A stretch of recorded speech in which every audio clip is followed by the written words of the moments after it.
C'est sur Congo Plénitude. Nous vous encourageons aussi de vous contacter et de vous connecter, de vous abonner massivement à Congo Plénitude TV.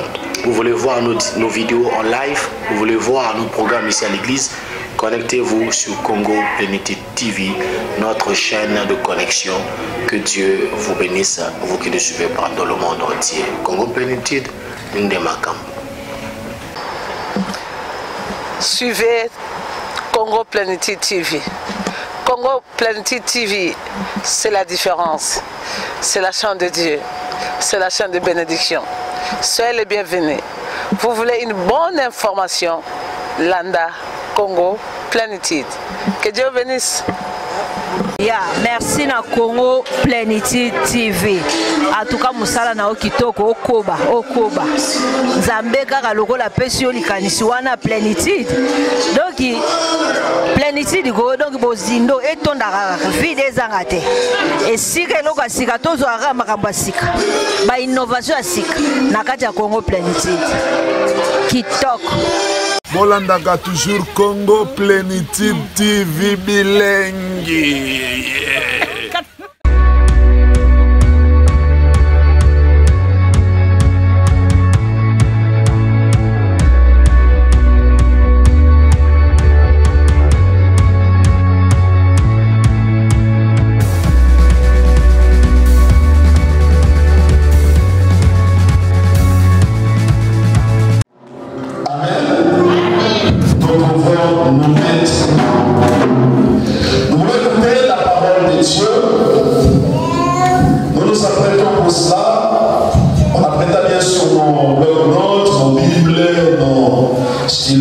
J'invite le révérend pasteur Loris Soumo pour accueillir l'orateur de cet après-midi.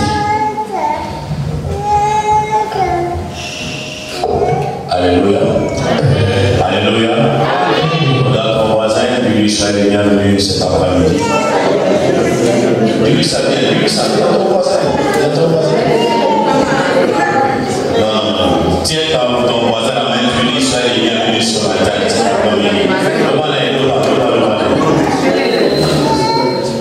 Ok, nous allons recevoir sans plus tarder. Nous avons le plaisir de recevoir aujourd'hui le serviteur de Dieu qui nous revient de Libreville, au Gabon, le docteur Condé, qui est notre enseignant. Il m'a enseigné à Libreville, il est en train de m'enseigner encore ici. Et même dans la vieillesse, il va continuer à nous enseigner tous les jours. Amen. Nous avons le plaisir de le recevoir ici à Kalamazoo. Son épouse était ici il y a 2 ans de cela. Et avec tout ce qu'elle a vécu ici aux États-Unis, à Michigan, ce qu'elle a retenu, c'est Kalamazoo. Quand elle est retournée à Libreville, quand elle dort, elle se réveille Kalamazoo. Elle dort, elle se réveille Kalamazoo. Et tout le séjour que papa est ici, elle demande toujours comment le projet de bus de Kalamazoo. Comment à Kalamazoo là-bas? Ça se passe comment là-bas? Donc elle, c'est Kalamazoo, mais elle habite à Libreville au Gabon. Et nous sommes vraiment dans la joie d'être ici. Pour moi, personnellement, c'est vraiment une grande joie. Après une grande période que nous avons été séparés, et Dieu a voulu que nous puissions être ici ensemble. Nous avons le plaisir de recevoir ici, là maintenant, le docteur Tona Kone qui va approcher la parole de Dieu. Je vais demander à toute l'assemblée de bien vouloir se lever. Je sais qu'aujourd'hui c'est la fête de l'indépendance. Bonne fête. Bonne fête de l'indépendance. Bonne fête de l'indépendance.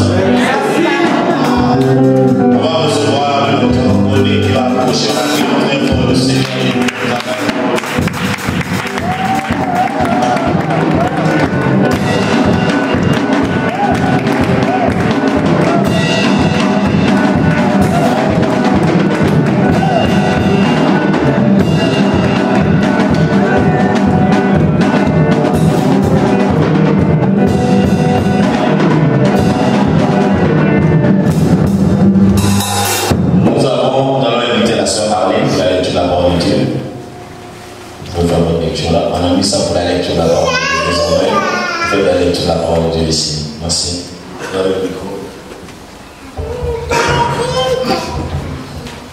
Bien-aimés dans le Seigneur, shalom. nous ouvrons nos Bibles dans le livre de l'apôtre, chapitre 24, versets 14 à 16. Je t'avoue bien que je sers le Dieu de mes pères, selon la foi qu'ils appellent une secte, croyant tout ce qui est écrit dans la loi et dans le prophète, et ayant en Dieu cette espérance, comme ils l'ont eux-mêmes. Il y aura une résurrection de justes et des injustes. C'est pourquoi je m'efforce d'avoir constamment une conscience sans reproche devant Dieu et devant les hommes. Parole du Seigneur. Amen. Bien-aimés frères et sœurs, bonjour. Bonjour. Merci, asseyez-vous. Nous allons prier le Seigneur. Nous sommes devant toi, ô notre Dieu. Nous répandons nos cœurs devant toi. Et te demandons, notre Dieu, de les rassasier, de les remplir de ta parole, de communiquer à nos âmes, ô notre Dieu, ta parole qui peut nous transformer, ta parole qui peut nous orienter, ta parole qui nous permet de savoir ta volonté. Prends le bel contrôle de tout ce que nous allons entendre, notre Dieu, et permet que le Saint-Esprit, lui qui a le ministère de conviction, nous convainc de péché, de justice et de jugement, de manière à ce que, Seigneur, nous puissions faire les choses selon ta volonté pour la gloire de Dieu. Te bénissons au nom de Jésus. Amen. Servons notre Dieu dans la droiture à l'instar de Paul. Servons notre Dieu à l'instar de Paul. Tel est le thème que nous voulons développer cet après-midi. Servir notre Dieu dans la droiture devrait être l'idéal de tout chrétien, de tout enfant de Dieu, de tout serviteur de Dieu. C'est l'idéal. Cette pensée devrait être le socle, c'est-à-dire la base ou le fondement de notre être, de notre vie chrétienne, de notre ministère, même de nos foyers. Cette pensée, nous la relevons dans le discours de l'apôtre Paul, discours qu'il a adressé au gouverneur Félix pendant qu'il était arrêté, pendant qu'il était dans le lien. Et il a dit devant une grande foule qui était réunie à Césarée. Et si vous lisez ce texte, c'est un texte extraordinaire.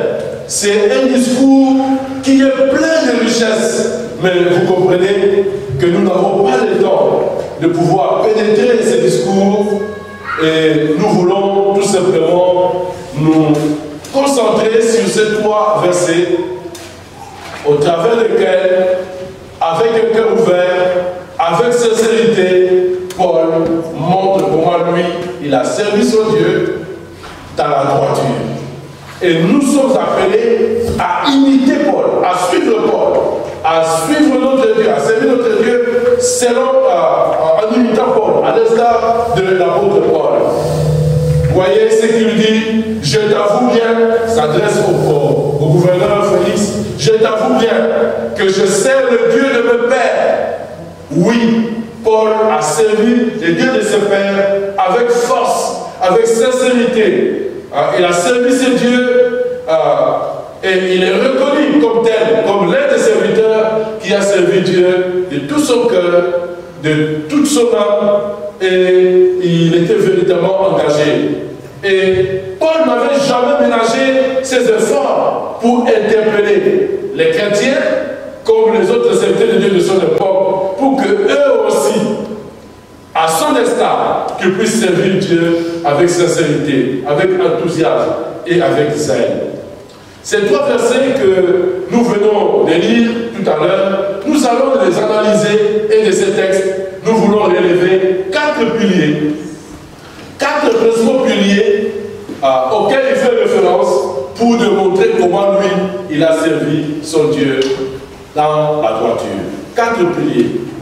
Le premier pilier, Paul a servi le Dieu de ses pères selon la voie de Christ.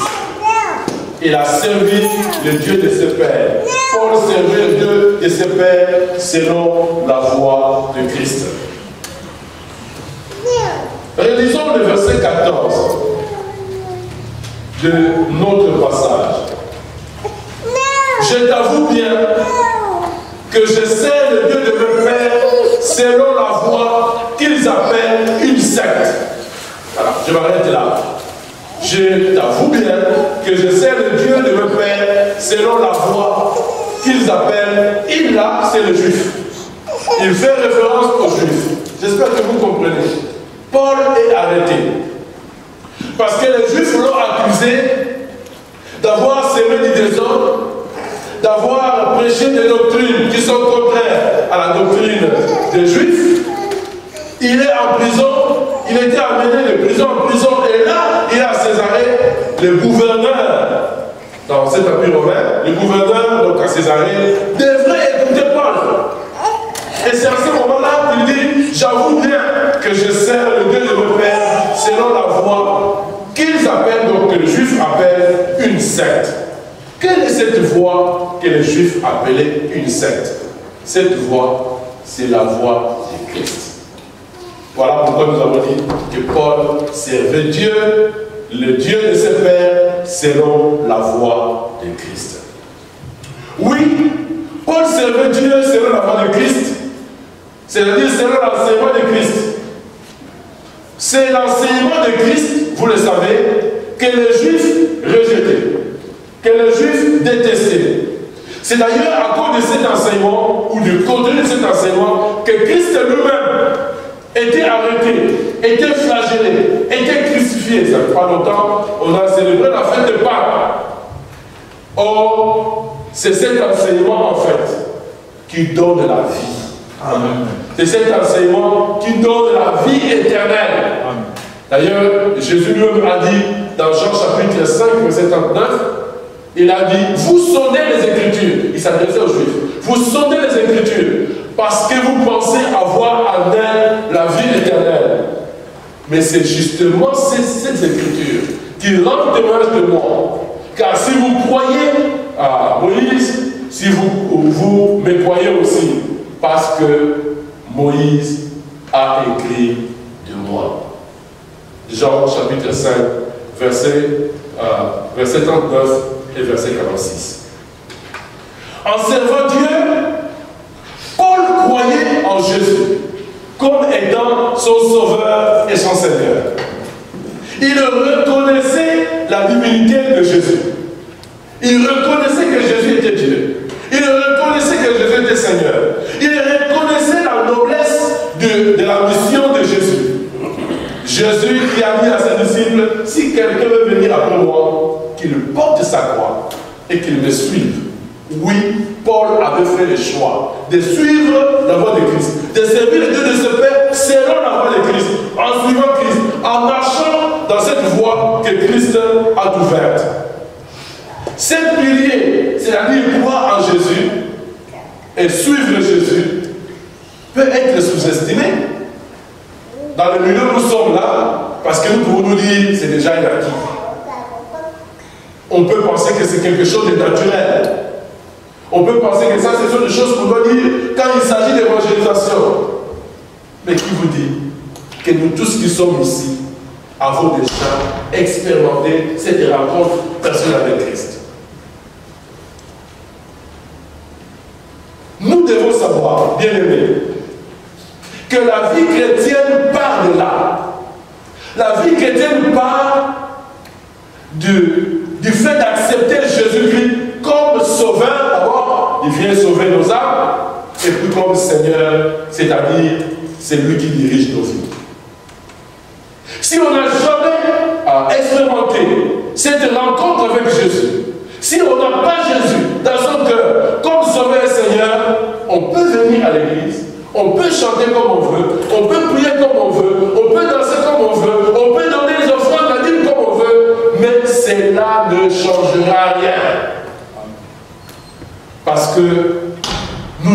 besoin que Jésus soit le maître de notre vie.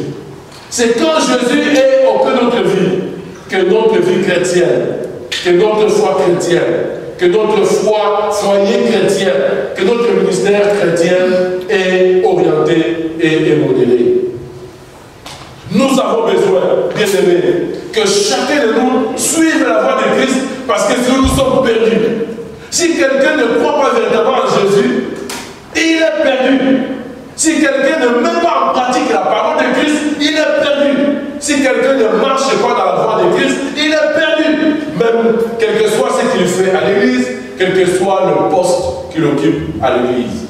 Dans notre monde aujourd'hui, plusieurs serviteurs de Dieu servent Dieu, mais ne se conforment pas à la volonté de Dieu. Ils n'appliquent pas, ils ne vivent pas l'enseignement de Christ. Et apparemment, ils sont serviteurs de Dieu, mais ils sont apparemment serviteurs de Dieu. Ils ne le sont pas véritablement. On ne peut pas être serviteur de Dieu, on ne peut pas être enfant de Dieu si Jésus n'est pas dans notre cœur, si Jésus n'est pas notre Seigneur.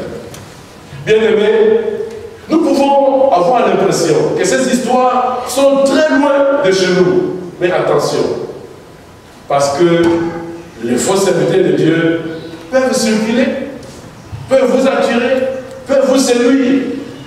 Je connais un pasteur qui est arrivé jusqu'au point de s'auto-proclamer le Tout-Puissant. Oh, quel sacrilège, vous imaginez. Malgré ça, les fidèles presque l'adoraient. Ils l'adoraient. Ils ne comprenaient rien. Ne tombons pas dans ce piège. Paul, lui, il servait le Dieu de ses pères selon la voie de Christ. Christ était le maître de sa vie. Christ était le Seigneur de sa vie. Et cela a fait en sorte qu'il ait une communion profonde, une communion étroite, une communion sincère, une communion dynamique avec ce Jésus. Et on peut véritablement voir sa vie, comment il a vécu. C'était une vie épanouie. C'était une vie qui était transformée véritablement. C'était une vie qui était menée par l'action du Saint-Esprit parce que Christ était dans sa vie. Nous avons besoin, nous aussi, pour servir notre Dieu dans la droiture, que nous puissions les servir selon la voie de Christ. Le deuxième pilier que l'apôtre Paul nous relève dans ce passage. Paul servait le Dieu de ses pères en croyant tout ce qui est écrit dans la loi et dans le prophète. Tout ce qui est écrit dans la loi et dans le prophète. Les Saintes Écritures constituent pour l'apôtre Paul un second pilier pour servir Dieu dans la droiture. Autrement dit, Paul s'est conformé aux Saintes Écritures. Il respectait les contenus de ces Écritures. Voilà pourquoi il dit, je t'avoue bien que je sers le Dieu de mes pères, selon la voie qu'ils appellent une secte, croyant tout ce qui est écrit. Vous avez noté ça? Tout ce qui est écrit dans la loi et le prophète. Cette expression loi et prophète, vous la trouvez dans plusieurs passages du Nouveau Testament. Mais en fait, cette expression fait référence à l'Ancien Testament. Parce que vous savez, à l'époque, quand on écrivait le Nouveau Testament, l'Ancien Testament, quand on écrivait le Nouveau Testament, c'est l'Ancien Testament qui existait. Autrement dit, le Nouveau Testament n'existait pas. Et quand on parlait de loi et de prophète, on faisait référence justement à l'Ancien Testament qui était le texte de la parole de Dieu qui existait à cette époque. Il est curieux de noter, mes frères et mes sœurs, que Paul servait Dieu en croyant à tout ce qui est écrit dans la loi et le prophète. C'est curieux. Pourquoi? Parce que pour les Juifs, cette affirmation ne tient pas debout. On ne peut pas à la fois dire qu'on croit à tout ce qui est écrit dans l'Ancien Testament, dans la loi et les prophètes, comme Paul le dit,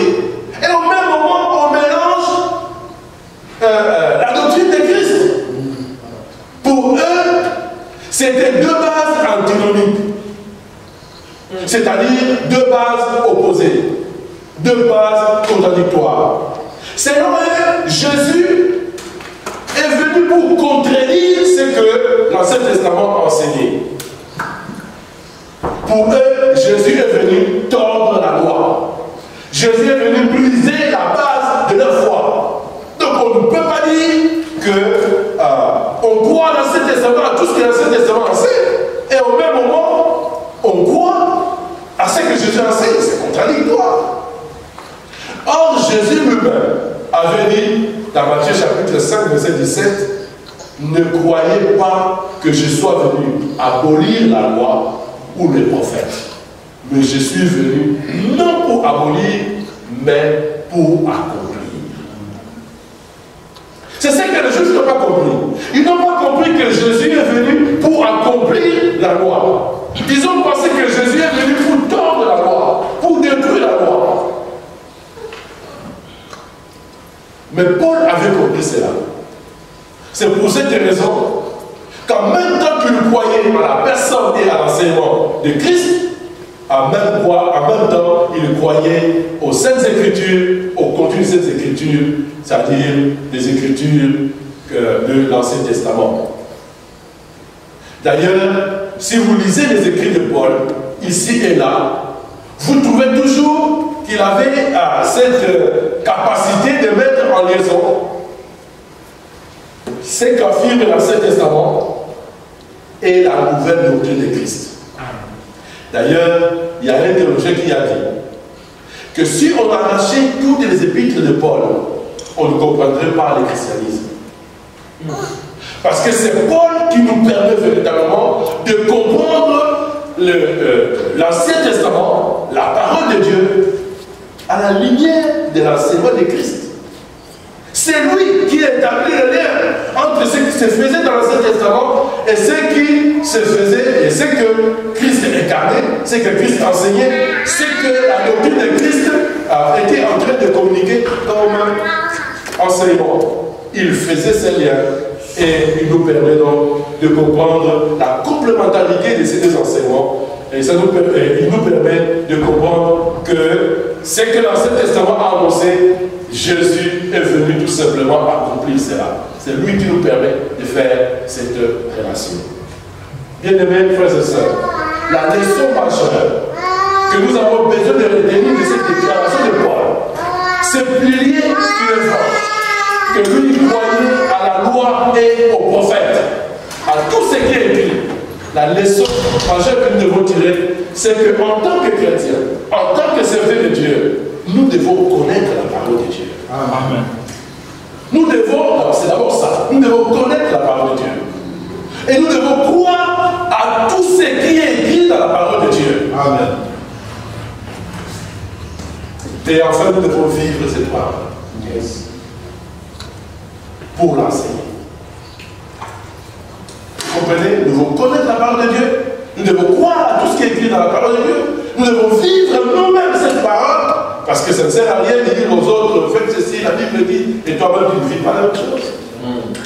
Il faut vivre cela et pour l'enseigner. N'oublions jamais, mes bien-aimés, n'oublions jamais que la méditation quotidienne de la parole de Dieu est très importante. Et la mise en pratique de cette parole, en tout cas, et la méditation et la mise en pratique sont les conditions sine qua non que Dieu avait même donné à Josué pour qu'il puisse réussir. Et ce livre de la loi des éloges de ta bouche, médite-le jour et nuit pour agir fidèlement selon ce qui est écrit. C'est alors que tu auras du succès dans tes entreprises. C'est alors que tu réussiras. Si je pouvais faire une opération mathématique, je dirais connaître la parole de Dieu, plus obéir ou vivre la parole de Dieu, égale succès garanti. Alléluia. Est-ce que vous comprenez cela? Amen. Si nous connaissons la parole de Dieu, si nous marchons selon la parole de Dieu, Dieu ne nous abandonnera pas. Je sais que nous sommes dans un contexte un peu particulier où nous avons des obligations des obligations professionnelles, où les temps, vraiment, on court derrière les temps. Il y a tellement d'activités, il y a tellement de choses à faire. Mais n'oubliez pas, Dieu dans tout ça. C'est lui qui vous donne la vie. C'est lui qui nous donne la santé. C'est lui qui nous donne le travail. C'est lui qui nous ouvre les opportunités. C'est lui qui crée même ce qui n'existe pas. C'est lui qui nous permet d'accéder au succès. Si nous le mettons devant, il aplanira nos sentiers. Il guidera nos voies. Il nous guidera dans sa voie. Et il nous bénira. N'oublions jamais de mettre Dieu devant. Débrouillons-nous, même si on n'a pas assez de temps. Mais arrangeons-nous pour méditer la parole de Dieu. Arrangeons-nous pour avoir un temps de prière. C'est important. Parce que c'est bien de vivre. C'est bien de vivre cette vie. Mais n'oubliez pas qu'après cette vie, nous serons amenés à vivre ailleurs. Il y a un danger qui guette souvent les chrétiens. Le danger qui guette souvent les chrétiens, c'est qu'après quelques années de vie chrétienne, on a le sentiment de connaître toute la Bible. Même les serviteurs de Dieu. Même les serviteurs de Dieu. Progressivement, ils perdent l'envie de méditer la parole de Dieu. Ils perdent le désir de méditer la parole de Dieu. Ils perdent l'envie, le plaisir d'écouter la parole de Dieu. Sinon, on la lit pour les autres. Quand ils sont dans le besoin. Mais on la lit plus pour nous. On dit on connaît déjà tout ça. Et ce qui arrive plus tard, c'est que on ne lit même plus cette parole même pour les autres. Même quand on est appelé à prêcher, on n'utilise même plus cette parole. Les résidus qui sont restés dans ma tête, c'est ces résidus que l'on communique dans la prédication. Et puis finalement, les prédications deviennent le partage de convictions, de pensées, des expériences. Et on est là, on n'écoute plus vraiment la parole de Dieu. Vous savez, moi. Mais on n'est pas là pour parler de soi-même. On est là pour parler de Christ. N'oublions pas. N'oublions pas que nous, les protestantisme. Le protestantisme est caractérisé par le retour à la parole. Quand Martin Luther a été chassé de l'église catholique, c'est parce que il a voulu qu'on fasse le retour à la parole de Dieu. Sola scriptura, pour ceux qui savent, encore c'est en latin, ça veut dire c'est les Écritures. N'oublions pas de mettre en avant les Saintes Écritures. C'est en connaissant la parole de Dieu que nous pourrons marcher et vivre dans la droiture, dans nos lieux de travail, dans nos foyers. C'est quand nous connaissons la parole de Dieu et nous marchons sur la parole de Dieu que nous serons menés une vie de dignité, une vie de respectabilité, une vie d'exemplarité. C'est quand nous connaissons la parole de Dieu, que nous vivons la parole de Dieu, que nous deviendrons des références dans ce monde qui est devenu sans repère. Les gens vont se demander, mais lui, il n'est pas comme les autres. Oui, il n'est pas comme les autres. Parce que la parole de Dieu te remplit et tu marches selon cette parole. Si nous méditons la parole de Dieu, nous marchons selon cette parole, alors nous allons continuer véritablement à l'épanouissement du royaume de Dieu. Si nous connaissons la parole de Dieu, que nous vivons la parole de Dieu, nous allons quitter la médiocrité. Nous allons quitter la méchanceté qui caractérise, malheureusement, pas seulement le païen, mais aussi les chrétiens eux-mêmes, certains serviteurs de Dieu. Oui, mes frères et sœurs, c'est quand nous méditons la parole de Dieu, c'est quand nous pratiquons la parole de Dieu, que notre vie sera transformée et nous ne serons plus les mêmes. Et Dieu nous bénira. Donc le deuxième pilier, c'est que Paul, lui, il servait le Dieu de ses pères en croyant à tout ce qui est écrit dans la loi et le prophète. Mais le troisième pilier, c'est que Paul servait le Dieu de ses pères en ayant l'espérance qu'il y aura une résurrection des justes et des injustes. Voilà, vous trouvez cela au verset 15. Il dit, en ayant en Dieu cette espérance, comme ils l'ont eux-mêmes. Quand il dit eux-mêmes, il fait référence à ces juifs qui étaient là.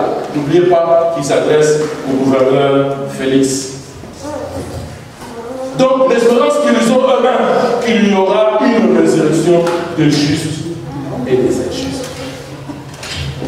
Quand Paul servait Dieu, il avait une pleine espérance que même s'il était lui en servant Dieu, il sa conscience. De manière à ce que sa conscience puisse lui dire ce qu'il doit faire devant Dieu et devant les hommes. Et il dit que sa conscience est sans reproche devant Dieu. Parce qu'effectivement, on ne peut pas mentir Dieu. Dieu sait toutes choses. Si on fait semblant, Dieu sait que tu fais semblant. Parce que parfois, même, on peut faire des témoignages, mais au fond du soir, on sait que ce que je dis là, ce n'est pas vrai. Et Dieu sait. Mais on peut tromper les autres. On peut faire semblant qu'on est correct. On peut faire semblant qu'on mène une bonne vie. On peut faire semblant que tout va bien. On peut tromper les autres. Mais Paul, lui, il dit que ce soit devant Dieu qui connaît toutes choses, et même devant les hommes qui ne savent rien, je fais en sorte que je m'efforce. Vous avez vu ce verbe-là, il dit je m'efforce. S'efforcer. Ça veut dire que ce n'est pas facile, même pour lui, même pour toi et pour moi. Ce n'est pas facile. Mais il dit je m'efforce. Mais il ajoute un autre adverbe. C'est parce que vous avez noté. Il dit je m'efforce constamment. Vous comprenez? Constamment. Ça veut dire tout le temps. Je me bats tout le temps. C'est une lutte, mais je me bats tout le temps. C'est pas seulement à un moment donné. C'est pas seulement pendant une certaine période. C'est pas seulement quand on est à l'église. C'est pas seulement quand on est avec les frères et les sœurs. C'est constamment. Quel que soit là où on est, quel que soit l'endroit où on est, quelles que soient les personnes avec lesquelles on est. Parce qu'il y a certains chrétiens, quand ils sont à l'église, ils sont chrétiens. Quand ils sont avec les païens, il n'y a pas de différence avec les païens. Enfin, ils sont même plus turbulents que les païens. Il dit, je me refoule. Oh, refoule-toi bien.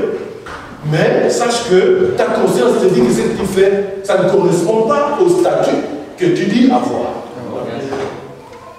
C'est important, mes bien-aimés, que nous puissions, comme l'apôtre Paul, nous battre sans cesse, de manière continuelle, absolument, inlassablement, à mener notre vie, à servir notre Dieu, à mener la vie chrétienne, en s'efforçant à avoir une conscience qui est activée, une conscience qui est opérationnelle, de manière à ce que notre vie, nos actes, puissent être des actes appréciables. Que celui qui t'a connu en dehors de l'église, qui vient te découvrir à l'église, dise, je ne vois pas la différence. C'est la même personne. C'est important, bien aimé. Vous savez, j'ai toujours considéré la conscience comme un feu rouge. C'est-à-dire, lorsque tu es en train de rouler et qu'il y a le feu rouge te dit, tu t'arrêtes. Et tu t'arrêtes. Tu attends que le feu soit vert. Quand ta conscience s'allume, c'est le rouge, te dit non, ne fais pas. Tu t'arrêtes. Si tu brûles le feu, vous savez comment la police fait ici. Mais par rapport à notre vie chrétienne, c'est tous les dégâts que nous vivons. Donc la conscience, c'est le feu. Quand c'est vert, c'est bon. Il te dit, fais, c'est bon. Et tu le fais avec bonne conscience. Quand c'est rouge, tu te dis, je m'arrête. Mais vous savez, beaucoup de chrétiens, et beaucoup d'hommes, disons-le comme ça, le feu rouge ne fait plus rien. Et on a un papa, il est déjà décédé, c'était un pasteur, il était présent dans notre église au Gabon, mais il était déjà âgé, il conduisait la voiture. Un jour, il était avec un collègue pasteur. Et puis, lui, il brûlait tout le feu rouge. Il brûlait tout le feu rouge. L'autre pasteur n'osait pas lui dire, mais papa, pourquoi tu fais ça? Et puis, je ne sais pas si c'était le 6e ou le 7e feu. Et puis, il dit à ce pasteur qui était à côté de lui, waouh, aujourd'hui, tous les feux sont verts. Tous les feux sont verts. Il dit, mais non, tous les feux étaient rouges. Ah bon? Oui, mais tu as brûlé tout le feu c'était rouge. Il dit, oh là là. Vous voyez, il y a des gens qui n'ont pas conscience que le feu est rouge. Ils pensent que c'est vert. Ils pensent que c'est orange, je peux vite passer. Et pourtant, c'est déjà rouge. Soyons sensibles. Écoutons la voix de notre conscience. ça peut nous aider à mener une vie chrétienne correcte, une vie chrétienne digne, et ça peut nous amener à servir Dieu comme il faut. Amen. Bien-aimés frères et sœurs, en guise de conclusion, je ne sais même pas si j'ai pris trop de temps, je ne sais pas, je ne vais pas regarder à ma montre, mais en tout cas, de toutes les façons, le Seigneur veut que nous puissions imiter l'apôtre Paul, qui lui a servi son Dieu avec droiture. Et dans ces 3 versets, il nous a donné 4 piliers qui l'ont aidé à mener cette vie de droiture. D'abord, il a servi son Dieu selon la foi de Christ. C'est-à-dire que Christ était son Seigneur et son Maître. C'est lui qui guidait sa vie. Et c'est important pour nous que Christ soit au cœur de notre vie. Qu'il soit là comme notre Maître. Sinon, alors, on ne fait rien. Ensuite, il a dit avoir servi son Dieu en appliquant, en croyant, en vivant le contenu de ce qui est écrit dans la loi et les prophètes. C'est-à-dire qu'il vivait la parole de Dieu. Il connaissait la parole de Dieu, il marchait sur la parole de Dieu et il prêchait la parole de Dieu. Et troisièmement, nous avons vu qu'il servait son Dieu avec une pleine espérance. Que même s'il meurt aujourd'hui, Christ le ressuscitera à son avènement. Parce qu'il a promis de ressusciter tout le monde, les justes et les injustes.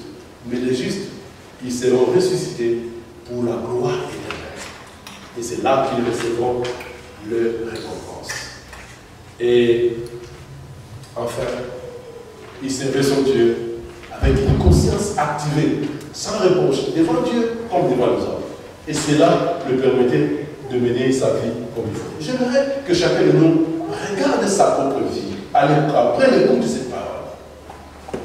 Quand Dieu te regarde, quand Dieu regarde ta vie,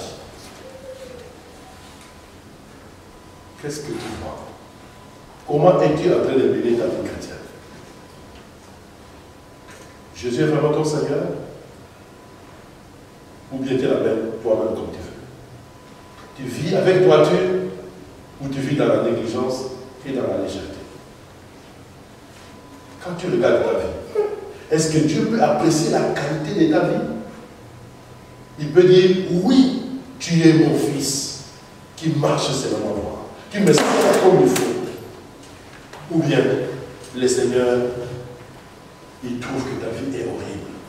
Oui, que Dieu qui nous a appelés, que Dieu qui nous a sauvés, je prie qu'il perfectionne nos vies, qu'il nous affermisse, qu'il nous fortifie, qu'il nous rende inébranlables, de sorte que nous menions notre vie chrétienne et les servions dans la droiture. Mais tout dépend de nous. Dieu est disposé à nous accompagner et à nous aider. Et à ce moment-là, nous aussi, pour dire aux autres, oui, j'ai mené ma vie, je sers mon Dieu dans la droiture. Faites comme moi. Comme l'apôtre Paul l'a dit ici. Que Dieu bénisse sa parole. Amen.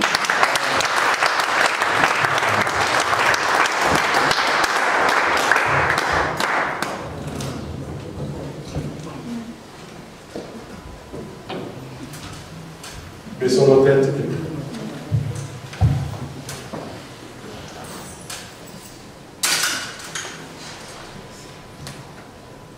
Je voudrais inviter le pasteur Mitogo qu'il vienne prier. Que le Seigneur nous aide, chacun pour sa part, à marcher dans la droiture à l'instar de l'apôtre Paul. Garde-moi, ô Seigneur, fidèle à toi. Garde-moi, ô Seigneur, fidèle à toi. J'ai pris à mon côté des victoires et malgré.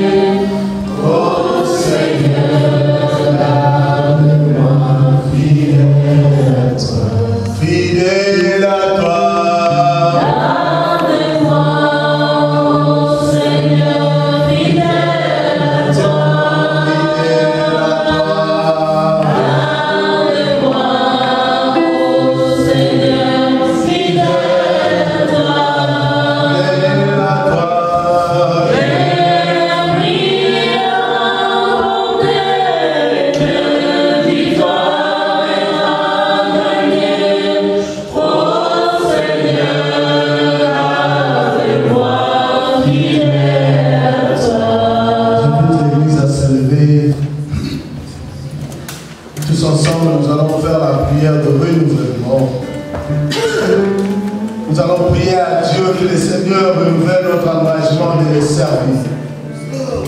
Nous allons prier, nous allons demander à Dieu que le Seigneur nous garde, que nous puissions nous donner, que nous puissions nous efforcer constamment à mener une vie honnête dans la droiture.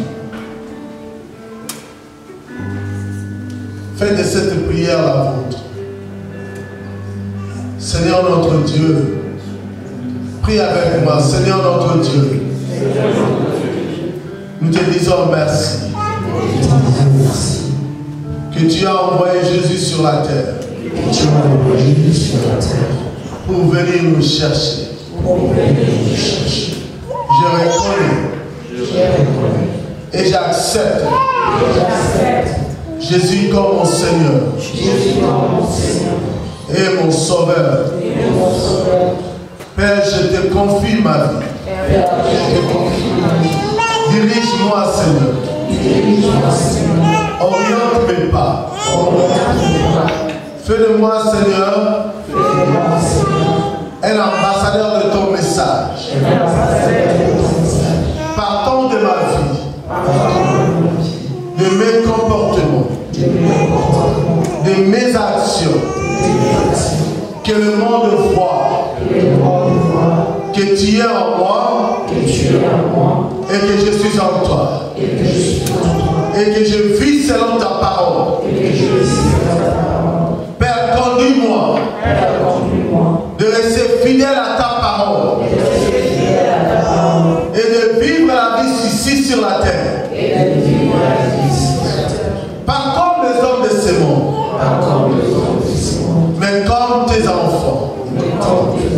C'est pourquoi, Éternel, donne-moi le courage de lire ta parole, de méditer ta parole, d'appliquer ta parole tous les jours de ma vie. Je te remercie, Éternel, parce que tu es fidèle et derrière ta parole. Merci, Père, de nous avoir parlé cet après-midi. Nous revenons à toi, car comme tu es en nous. Merci, Éternel. Dans le nom de Jésus, nous gardons un moment de silence. Seigneur, merci pour cette parole si puissante que tu nous as envoyée cet après-midi. Je te remercie, Seigneur, ton serviteur que tu t'es choisi et que tu as envoyé par-ci le monde pour témoigner de toi dans la fidélité de tes saintes écritures. Père, bénis-les, bénis, Seigneur, son ministère. Père, nous te prions aussi pour ton Église. Père, bénis-nous et bénis tout un chacun de nous. Dans le nom de Jésus, que nous t'avons ainsi prié. Amen.